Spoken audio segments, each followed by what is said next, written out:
Hello friends, this is B S academy classes presented by Sandhi. आज के इस video में हम सीबीएसई यूजीसी नेट का एक पेपर और सॉल्व करेंगे। और मैंने सीबीएसई यूजीसी नेट के काफ़ी वीडियो अपलोड कर चुके हैं, तो आपने हमें हमारे बी एस अकेडमी चैनल पर देख सकते हैं। जैसे कि मैं डेटा इंटरप्रिटेशन, आईसीटी और एप्टीट्यूड एंड रीजनिंग के काफ़ी वीडियोज़ हम अपलोड कर चुके हैं, तो आप लोगों को एक बार चेकआउट कर सकते हैं। तो जो स्टूडेंट्स मेरा वीडियो पहली बार देख रहे हैं, मैं अपना इंट्रोडक्शन देता हूं उनको। तो मेरा नाम संदीप है, मैंने एमटेक किया कंप्यूटर साइंस से। उसके बाद मेरे पास 2 साल का work experience as a software engineer, और मैं साथ में CSIR exam as a engineering science में एज अ JRF क्वालिफाइड हूँ। अब तो इंजीनियरिंग साइंस से एग्जाम होना बंद हो गया है, बट स्टिल 5 स्ट्रीम से अभी ये एग्जाम होता है। और मैं CBSE यूजीसी नेट का JRF भी क्वालिफाइड हूँ 3 टाइम्स, और राइट नाउ मैं रिसर्च साइंटिस्ट की पोस्ट पे वर्क कर रहा हूँ।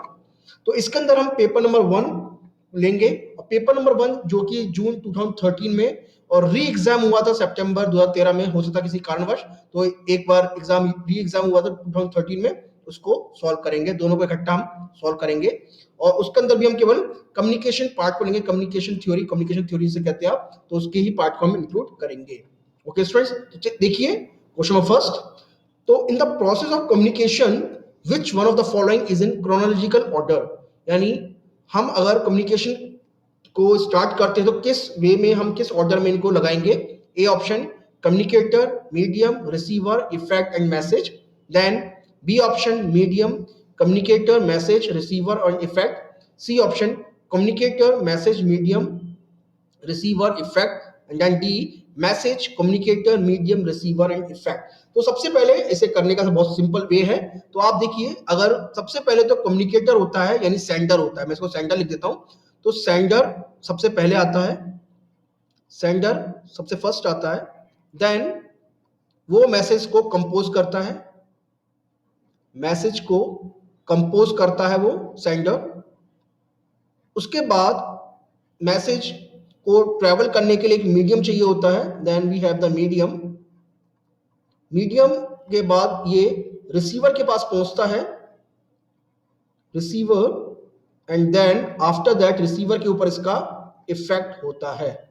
तो this is the way of communication. Then sender, message, medium, receiver and effect. तो C is the correct answer.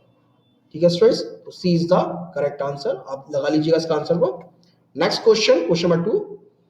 Bengal gazette the first newspaper in India was started in 1780 by, यानी Bengal gadget जो भारत का पहला सर्वप्रथम पेपर था, वो किसने स्टार्ट किया था। डॉक्टर एनी बेसेंट, ये लेडी थी जो कि पहली प्रेसिडेंट थी इंडियन कांग्रेस की, जो 1917 में पहली बार ये पहली महिला थी, भारतीय महिला नहीं, पहली महिला थी जो कि इंडियन नेशनल कांग्रेस की प्रेसिडेंट बनी सन 1917 में। और पहली भारतीय महिला सरोजिनी नायडू थी। Then James Augustus Hicky, okay, Lord Cripson और AU होम। तो AU होम ने 1885 में इंडियन नेशनल कांग्रेस की स्थापना करी थी।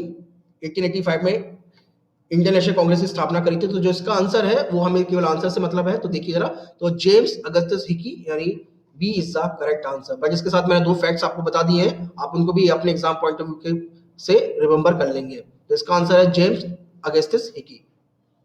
Next question, question number 3।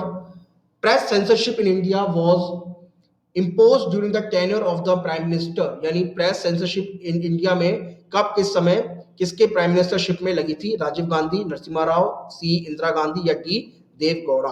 तो देखिए, जो प्रेस सेंसरशिप हुई थी इंडिया में, वो उस समय इंडिया में इमरजेंसी थी। इमरजेंसी क्या होता है, इमरजेंसी जब हम इसकी डिटेल पढ़ेंगे, इंडियन पॉलिटी वीडियो देखेंगे तो हम देखेंगे, तो इमरजेंसी लागू की गई थी।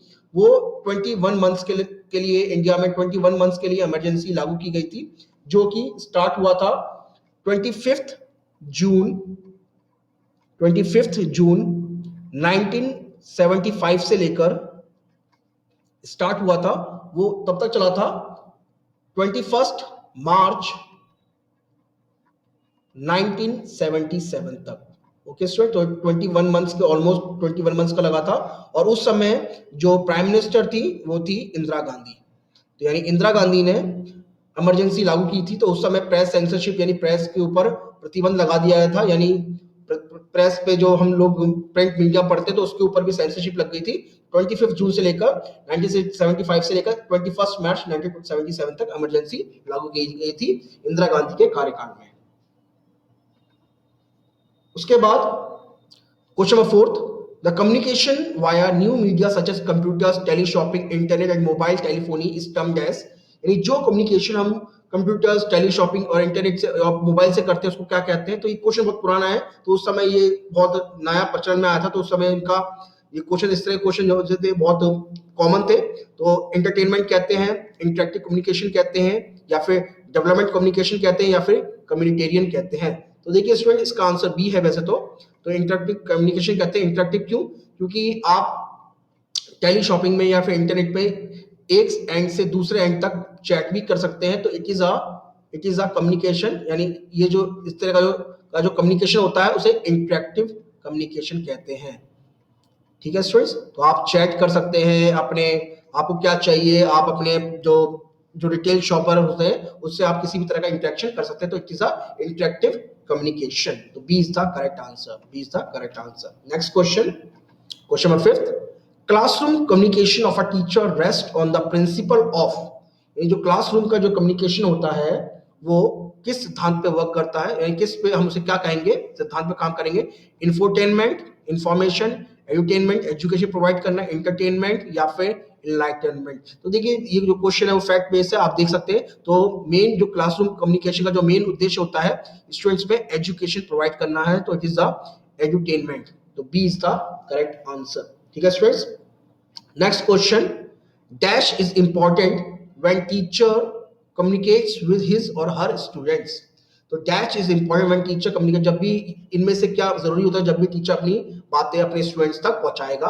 तो सिंपैथी, एम्पैथी, एपैथी, या फिर एंटीपैथी। तो देखिए सी और डी तो आंसर नहीं हो सकते, क्योंकि ये दोनों के दोनों नेगेटिव वर्ड हैं, तो ये तो नहीं होंगे। अब इसके साथ अब ए होगा या बी होगा, तो बट सिंपैथी का जो मतलब होता है, सिंपैथी का मतलब होता है feeling of pity and sorrow for someone else misfortune, यानी जब भी हम किसी के साथ, दूसरे के साथ दुखद घटना घटती है तो हमें उसके साथ सिंपैथी होती है।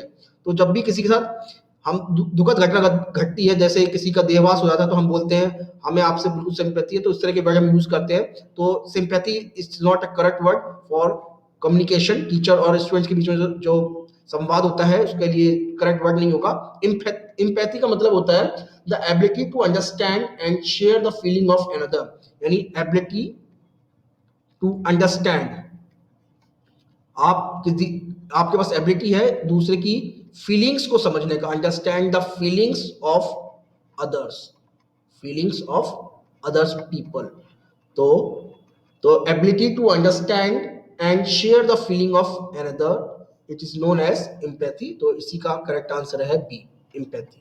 Okay students, next question, question number 7, telephone is an example of, telephone एक उदाहरण है किसका, लीनियर कम्युनिकेशन का, नॉन लीनियर कम्युनिकेशन का, सर्कुलर का, या फिर मैकेनाइज्ड का। तो देखिए जब हम टेलीफोन करते हैं तो it is a 1 to 1, 1 to 1, या तो आप इससे एक से बात करेंगे, उसी तरह से दूसरे से बात करेंगे, या फिर तीसरे से बात करेंगे, या फिर इस तरह से, यानी फ्रॉम एंड टू एंड होता है। तो it is a example of linear communication, it is example of linear communication. Okay students, तो A is the correct answer. A is the correct answer. Next question, question number 8. Means of grapevine communications are, यानी grapevine को कहते हैं हिंदी में अफवाह। अफवाह हिंदी में लिख देता हूं मैं, अफवाह कहते हैं ना कि किसी चीज की अफवाह फैला दी गई है। तो ग्रेपवाइन कम्युनिकेशन क्या है, फॉर्मल है, इनफॉर्मल है, क्रिटिकल है, या फिर कॉर्पोरेट है। तो ये एक फैक्ट बेस है, तो it is a informal way of communication. Grapevine is a informal way of communication, यानी जब भी किसी ऑर्गेनाइजेशन में हम अफवाह किसी भी कहते हैं कि इसको निकाल दिया गया है या इस तरह की अफवाह होती है, तो it's not a formal communication but informal communication, जो कि एम्प्लॉय आपस में एक दूसरे से को भ्रांति, मतलब एक दूसरे को डर प्रोड्यूस करने के लिए इस तरह की एक्टिविटी करते रहते हैं। It is a informal way of communication. Question number 9, communication issue at the international level are addressed by, यानी जो कम्युनिकेशन इंटरनेशनल लेवल पर होता है वो एड्रेस किया जाता है ILO यानी international labour organisation, international labour, मैं लिख देता हूं main point, labour organisation. International telecommunication union, ITU, telecommunication union, telecommunication, मैं कम्युनिकेशन लिख देता हूं, आप समझ जाइएगा, telecommunication union. Last is C, united nation development, UNDP, united nation development process जो हो गया, पी का नंबर मैं शायद सब भूल गया, पी का मतलब क्या है, तो अगर आपको क्या है, हाँ सॉरी याद आ गया, यूनाइटेड नेशन डेवलपमेंट प्रोग्राम। तो united nation development programme C, और डी है यूनेस्को, जिसको फुल फॉर्म होती है united nation educational social scientific and cultural organisation. E for educational, S for scientific, C for cultural and O for organisation. तो देखिए जितना भी इंटरनेशनल में जितना भी जिस भी तरह की जो एक्टिविटी होती है, कम्युनिकेशन होता है, it is done by the UNESCO. तो यूनेस्को का काम होता है, तो all the communication like media, media publishing, publishing, या फिर आप बोले कि कंप्यूटिंग, इस तरह की जो भी एक्टिविटी होती है वो सारी की सारी हमारी यूनेस्को द्वारा की जाती है। यूनेस्को इसके अंदर सारी की सारी एक्टिविटी करता है। Okay students, next question, question number 10, referential framing used by TV audience connect media with, यानी जो रेफरेंशियल फ्रेमिंग होती है, क्या होता है रेफरेंशियल फ्रेमिंग, अभी देखते हैं। वो किससे जोड़ती है, रियलिटी से जोड़ती है, फॉल्सिटी से, नेगेटिविटी से, या पैसिविटी से। तो देखिए, तो सबसे पहले जो रेफरेंशियल फ्रेमिंग होती है वो एक तरह के कुछ कॉन्सेप्ट्स है। रेफरेंशियल, मैंने RF लिख देता हूं, RF जो है रेफरेंशियल फ्रेमिंग क्या है, एक तरह का कॉन्सेप्ट है, या फिर थियोरेटिकल कॉन्सेप्ट्स है, या फिर बोला जाए परसेप्शन है, परसेप्शन है, जिसके अंदर इंडिविजुअल या फिर ग्रुप या फिर इंडिविजुअल, इंडिविजुअल जो होते हैं वो किसी चीज का एक तरह से ऑर्गेनाइज करते हैं, या फिर डेटा जो कम्युनिकेट करते हैं एक दूसरे से, उसी को हम ये कहते हैं, कम्युनिकेट करते हैं एक दूसरे से, मैं भी बताता हूं, तो उसको हम रियलिटी से जोड़ने के लिए, ठीक है। तो रेफरेंशियल फ्रेमिंग एक तरह से टीवी ऑडियंस में यूज की जाती है, एक तरह से एक कॉन्सेप्ट है और या फिर परसेप्शन है जो ग्रुप और इंडिविजुअल को रियलिटी को ऑर्गेनाइज और कम्युनिकेट करने में उनको आसानी देता है। तो it is a comprise the sets of concepts of theoretical perception on how group and individual and societies organize, perceive और communicable the reality. This is the this is a total meaning. तो इसका answer है A, reality. Okay student, so A is the correct answer. Next question. The communicated knowledge in a classroom is considered as non-pervasive, treasures, limited judgment, autonomous virtue, और या फिर cultural capital. तो जब इसके हम आगे के डिटेल वीडियो देखेंगे तो इनका मीनिंग भी देखेंगे, बट अभी फिलहाल के लिए आप देख लीजिए, it is a cultural capital, यानी जो क्लासरूम में जो हम नॉलेज हमें गेन होती है, तो it is a part of cultural capital, cultural capital. Okay students, next, classroom communication is normally considered as effective, affective, cognitive या फिर नॉन सेलेक्टिव। तो देखिए क्लासरूम जो कम्युनिकेशन होता है, it tries to student try to comprehend and understand what teacher is trying to explain, तो it requires your cognition. तो cognitive की जरूरत पड़ती है, यानी सी इसका करेक्ट आंसर है। किसी किसी बुक में इसका आंसर अफेक्टिव भी दे रखा है, तो उसका प्लीज, क्योंकि यूजीसी की जो आंसर शीट आई थी उसमें इसके आंसर में दोनों मिसमैच था, बट इसको जो आंसर है वो कॉग्निटिव, कॉग्निशन इसलिए कि कॉग्निशन का मतलब होता है एक मेंटल एक्शन, एक तरह का मेंटल एक्शन जो कि, या फिर प्रोसेस बोला जाए, मेंटल एक्शन या फिर प्रोसेस जो कि उनको नॉलेज एक्वायर करने में, नॉलेज एक्वायर करने में उनको मदद करता है। तो उसके अंदर उनका थॉट्स हो सकते हैं, एक्सपीरियंस हो सकता है उनका, ठीक है। तो एक तरह से जो हम ये पढ़ रहे हैं, तो क्लासरूम जो प्रोसेस है वो कॉग्निटिव है, क्योंकि cognitive is a mental action process of acquiring knowledge and understanding through thoughts, experience and the senses also, sense भी आता है इसके अंदर। तो जो स्टूडेंट्स होते हैं वो अपनी थॉट, एक्सपीरियंस और सेंस से अपनी मेंटल एक्शन या प्रोसेस से नॉलेज को गेन करते हैं। तो it is the meaning of cognitive या फिर कॉग्निशन। ओके स्टूडेंट्स, तो स्टूडेंट्स, हमने इस वीडियो में 2 साल के क्वेश्चन पेपर को देखा, कम्युनिकेशन थ्योरी को देखा। तो ये आपके लिए आई होप सो कि आपको मदद करेगा। अगर फिर भी आपको कोई क्वेरी है या फिर ऑन डिमांड कोई वीडियो क्रिएट कराना है या फिर भी स्टिल आपको कोई किसी भी तरह का कोई डिमांड है, फिर भी आप मुझे मेल कर सकते हैं। My email ID sandeep216@gmail.com।